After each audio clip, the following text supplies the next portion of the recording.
Hello and welcome to the Punters Lounge podcast. We're looking ahead to the 23-24 new football season, specifically the EFL, and you'll be able to listen to our other two podcasts on the Championship and League One. But now, me and Gabe are going to be focusing on League Two. And I can sort of help out a little bit here, because obviously there's teams that have been coming up from non-league. Needless to say, Notts County and Wrexham. I'm going to start with Wrexham, because Wrexham are favourites. They're 100-30 at the moment. Now, they're obviously going to be a big talking point. They were a huge talking point when they were in the National League. And I'm sure there's going to be plenty of focus on them now they're into the Football League, obviously given their owners, given the amount of money they've got to spend. And even Phil Parkinson still, I mean, he was a very high-profile manager in the National League, but even at League Two level, he's obviously still a high profile. So how do you think that they're going to cope back in the Football League this year? Well, I think with Wrexham, they've obviously got the investment that means they're going to fancy themselves to make a push. They've brought in Will Boyle from Huddersfield as well. There's someone who, along with Ben Tozer, who they've also got in defence, won the title at this level with Cheltenham in 2021. So clearly, I think they've got the makings of a squad that can challenge. They've not got necessarily gone mad in the window so far. Boyle's looked. Are you surprised by that? Because I have to say I'm a little bit surprised. I mean, obviously, I think they had a side that had the shapings of a League One side, so maybe that's one reason why they haven't. But I'm given the amount of money they have, I'm surprised that they haven't bought more players.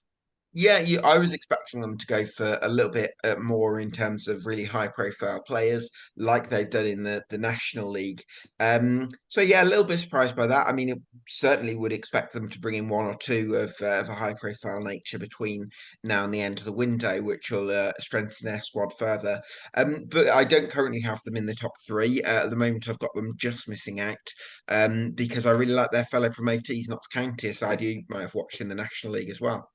Yeah, I'm just going to mention Paul Mullin very quickly because obviously he got injured. He got a punctured lung, which is a very unusual football injury. Jamie Carragher, I think I was told, suffered a punctured lung a few years ago, but it's very unusual. Now, I thought Paul Mullin was absolutely key to them winning the title last season. I thought he was the difference between them and Notts County winning the title. There were some games, especially away from home, where Wrexham didn't perform. And a lot of the games I watched either through on BT Sport or through the streaming that the National League provided last season, and they were pretty woeful in some away games. And they had Paul Mullin to thank. Now it's a bit unknown how long he's going to be out for, but the fact he is going to be out for at least a month, I would say. I mean, apparently he has to stay in America to start with because he can't travel because of the nature of his injury.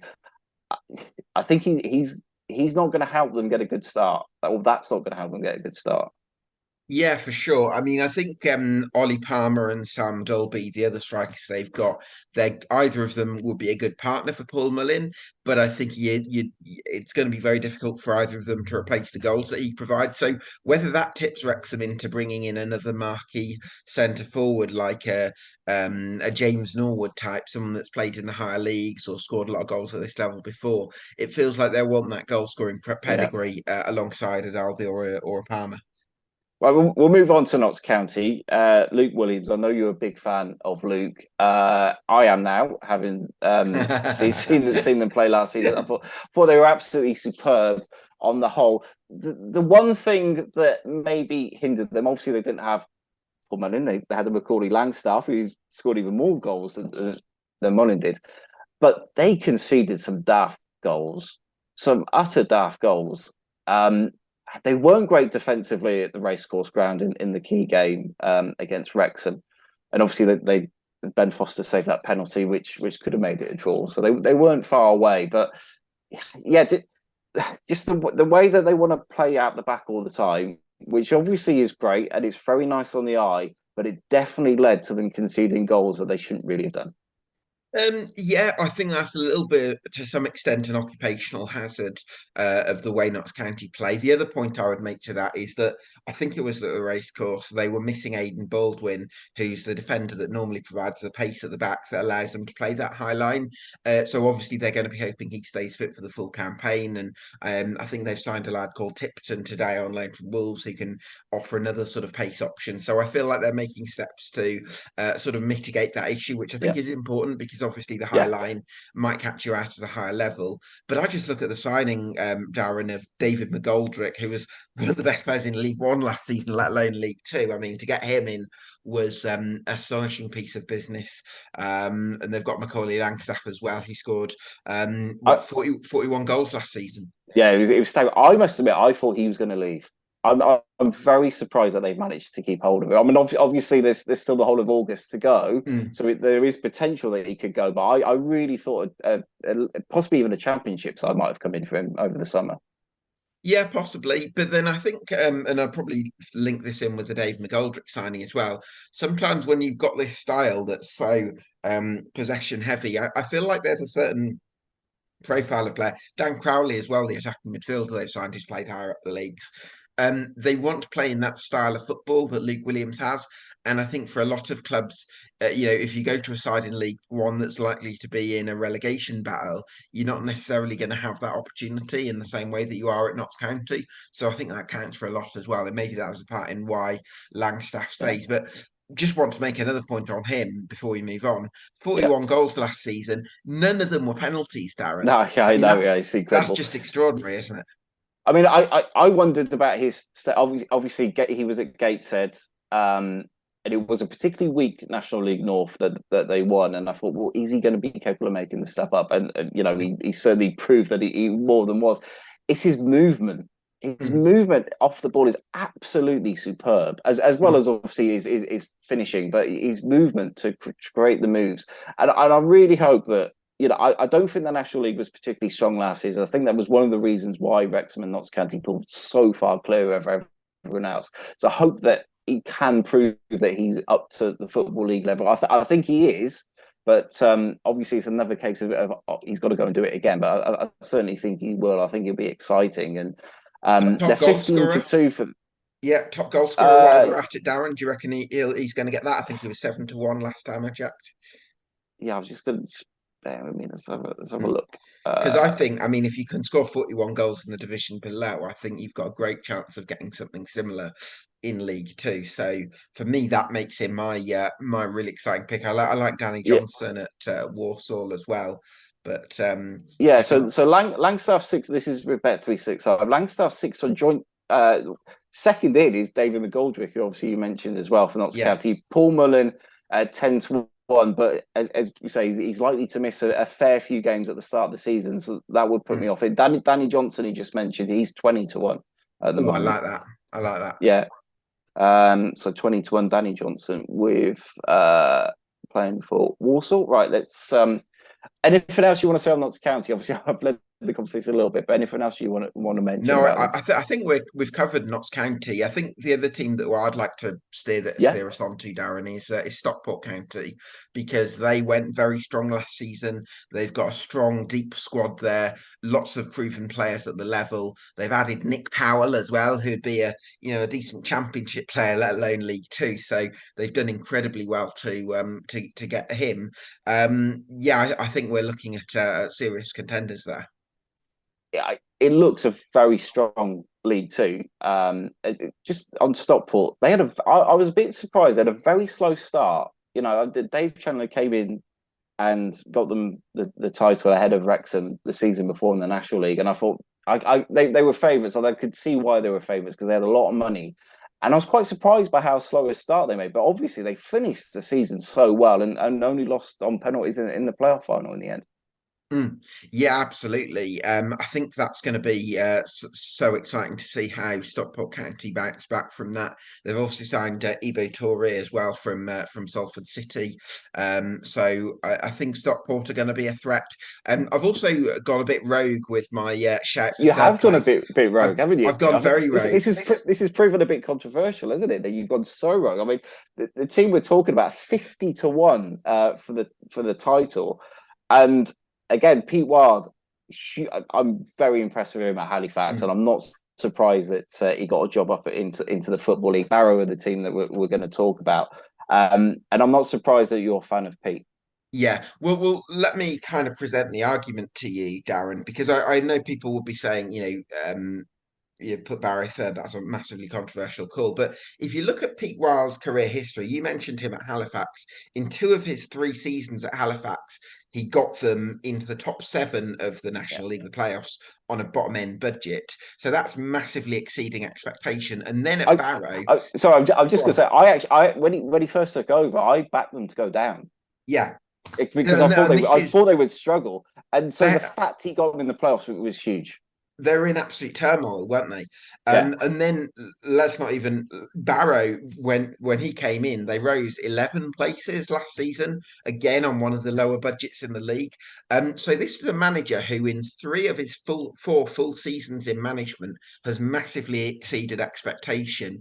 And I think if you massively exceed expectation with a side that finished ninth the season before, I think you're pretty close to automatic promotion, yeah, and I think they've got a stronger squad than last season. I think they've got a centre forward in Jamie Proctor or Emil Aqua who can win the physical battles and the aerial duels in a way that maybe the Josh Gordon, who they had up top last year, can't. They've signed David Worrell, who is outstanding for Port Vale, who can bring a different layer of creativity. I really like Barrow. Spence in midfield, I think, is a great addition. You'll have seen him in the National League. Yeah, they're very much one to watch, and I think Pete Wild in 10 months' time, I think he's going to be the EFL's managerial hot property. So that's why I've got them for automatic yeah. promotion. That doesn't surprise me at all. I mean, there were 13 points off the playoffs. Like I said, they finished ninth, but could easily say about 50-1, as I say, for the title. And obviously, you got them finishing third, so you would get the each way part of that. 12-1 to be promoted. Of course, it's top three automatic in League Two, and 5-1 to finish in the top seven. So I'm guessing all those prices appeal to you. Yeah, absolutely. 12-1 to be promoted. I absolutely adore that price with a manager like Pete Wild in charge. So Yeah, and of course, Barrow's such a tough place to go. I yeah. mean, it's miles away from anywhere, pretty much. Um, and Carlisle obviously aren't even in the league anymore because Carlisle would obviously be fairly close. So it's pretty tough. So we're covering Notts County, Stockport, Barrow, Wrexham. Let's mention MK Dons Sure. briefly. Relegated from League One last season, 16-1 to go back.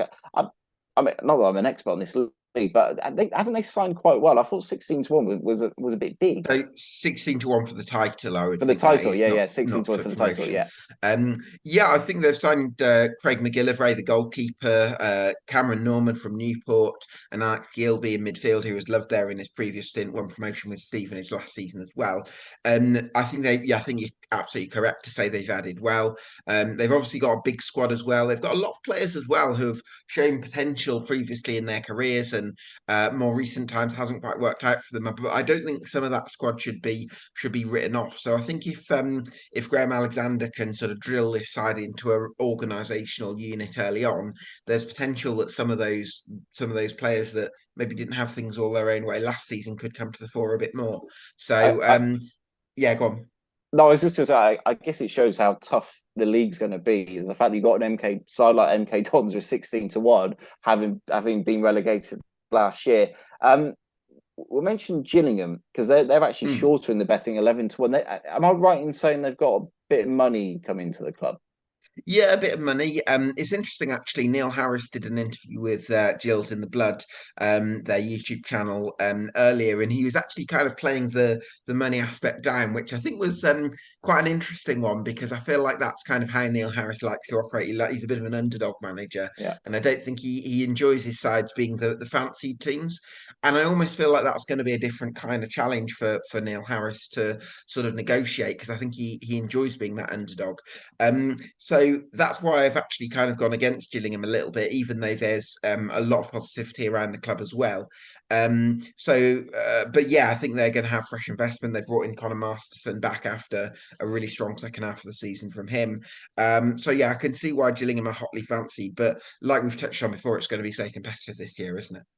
Yeah, it certainly is. I'm going to mention Bradford because obviously one of the bigger sides at the level. They've got a huge backing. Finished sixth in the table last year, but I mean you've got them for 14, so a bit of mid-table obscurity this season. They're 14-1 for the title. What's your reasoning behind them only finishing in mid-table?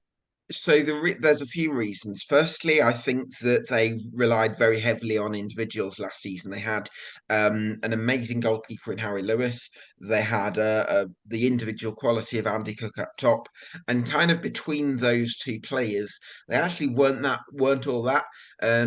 Couple like Alex Gilead and Brad Halliday were okay, but nothing.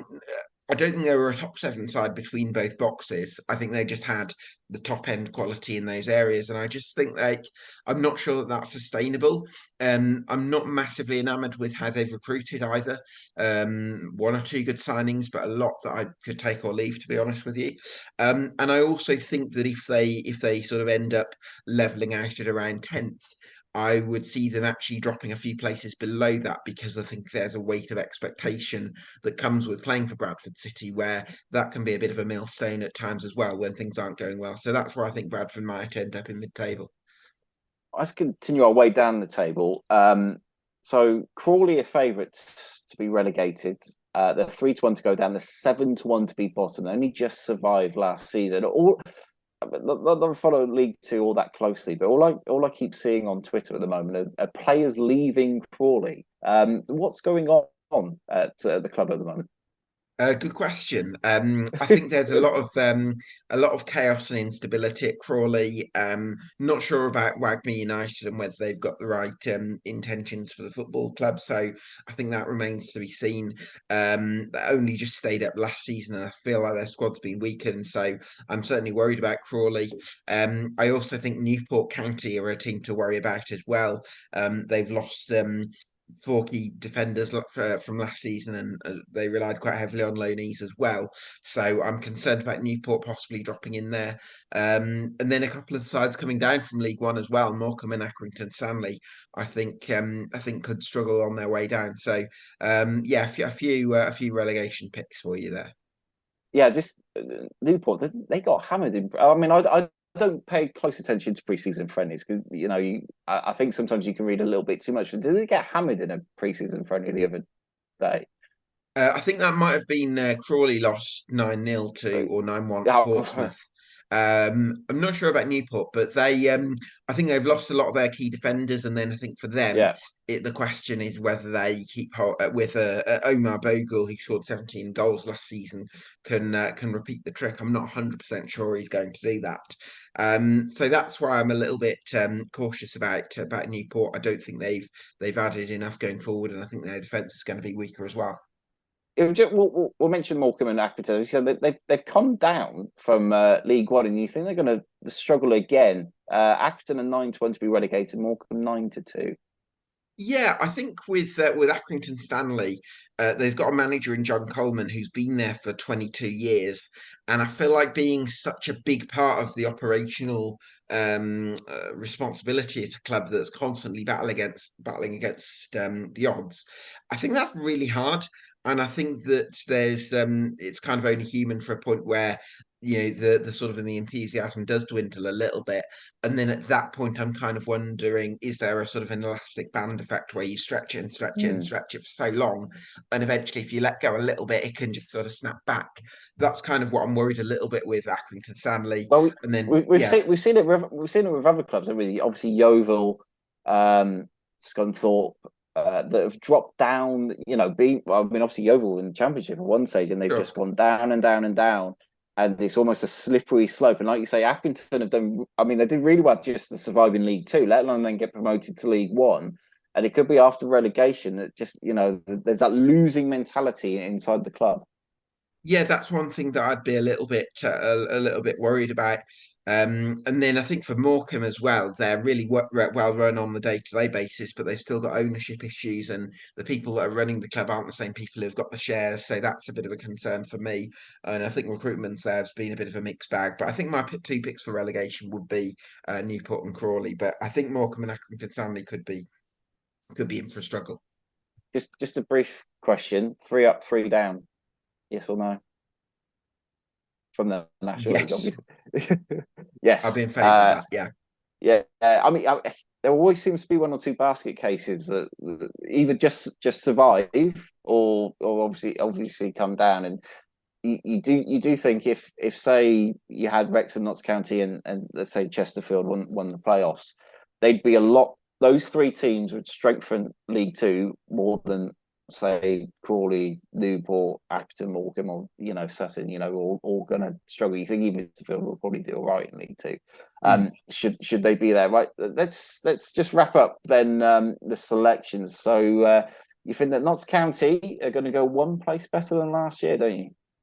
Yeah, I really like Notts County. I love their style of play. I think David McGoldrick's an incredible signing. They're very much my picks to win the league.